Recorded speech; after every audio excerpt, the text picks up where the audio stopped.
Hello everyone, সবাই কেমন আছেন? আমার নতুন একটা ভিডিওয়ে সকলকে স্বাগত জানাই। সকলকে শুভ সন্ধ্যা জানিয়ে আজকের ব্লগটা শুরু করছি।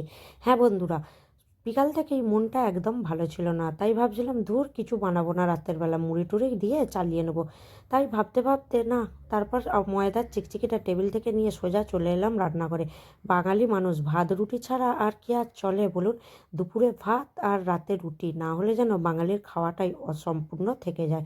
সেই জন্য আমি একদম ময়দার থলিটা নিয়ে এসে কিন্তু রান্নাঘরে লেগে পড়েছিলাম। তাই ভেবেছিলাম আজকে একটু বানাবো সবজি আর রুটি। তার আগেই বলে দিই, আজকে কিন্তু ঠান্ডাটা খুব পড়েছিল, তাই এই মোটা সোয়েটারটা পরে বারবার দেখছিলাম ক্যামেরায় আমায় কেমন লাগছে। সত্যিই কি আমাকে বুড়ি বুড়ি লাগছে, না বেশ ভালোই লাগছে? তো সাত পাঁচ ভাবতে ভাবতে কিন্তু ফুলকপি, আলু, পেঁয়াজ, কাঁচা লঙ্কা এগুলোকেও কুটে নিয়েছিলাম, কারণ আজকে আমি একটু কপি ভাজা বানাবো। আর এই শীতের সন্ধ্যেতে কিন্তু কপি ভাজা দিয়ে বলুন, কপির পকোড়া বলুন, বা কপির অন্য কিছু জিনিস বলুন, শীতকালে কিন্তু খেতে ভালোই লাগে। আর আমার তো এই কপি ভাজা দিয়ে রুটি দিয়ে খেতে খুবই ভালো লাগে। তার সাথে কিন্তু পেঁয়াজটা একটু বেশি করে দিতে হবে। তো সেইভাবেই আমি কেটে কিন্তু ধুয়ে কড়ায় চাপিয়ে দিলাম। বারবার ক্যামেরার দিকে দেখছিলাম যে সোয়েটারটা পরে আমাকে ঠিক কেমন লাগছে। আর এই দেখুন, কপি, আলু, পেঁয়াজ সব কিছু কিন্তু তেলের মধ্যে দিয়ে দিয়েছি। তারপর কিন্তু আমি হলুদ, নুন এইসব অ্যাড করে, একটু পাঁচফোড়ন অ্যাড করে ভালো করে ভেজে নিয়েছিলাম। এদিকে কিন্তু রুটিটাও আটাটা মেখে বেলে এবার সেঁকে নিলাম।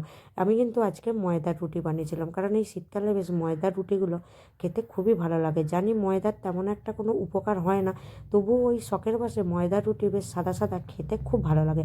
আরও যদি রুটিগুলো হয় পাতলা পাতলা, তাহলে এই ফুলকপি দিয়ে আলু দিয়ে ভাজাটা খেতে কিন্তু খুবই মজা লাগে। তো চলুন, আমার কিন্তু আজকে রাতের খাবার তৈরি হয়ে গিয়েছে। তো মেয়েকেও দিয়ে দিলাম, এবার আমিও কিন্তু নিয়ে বসে পড়বো। ওদের তো প্রায় খাওয়াই হয়ে গিয়েছিল। তারপর কিন্তু সবার লাস্টে আমি বসেছিলাম। আমিও খেয়ে নিই, কার জন্য আর বসে থাকবো, বাড়ির তো সবারই খাওয়া হয়ে গেল। আর বাড়ির সবাই বলতে আমি, হাজব্যান্ড আর মেয়ে। তো ওদের যখন হয়ে গেছে, আমি আর বসে থেকেই কী করব, তাই আমিও খেয়ে নিলাম।